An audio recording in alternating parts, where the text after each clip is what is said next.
चम चम चमके मेघ तरे गन, बीच में चमकत चान छै।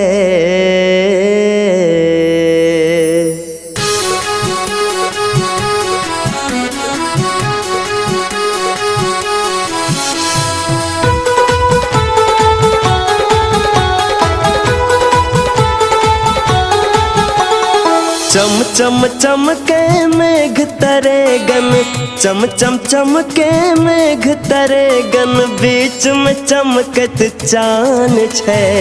मिथिला के आंगन में कोजगरा पावन पर्व महान छै। मिथिला के आंगन में कोजगरा पावन पर्व महान छै।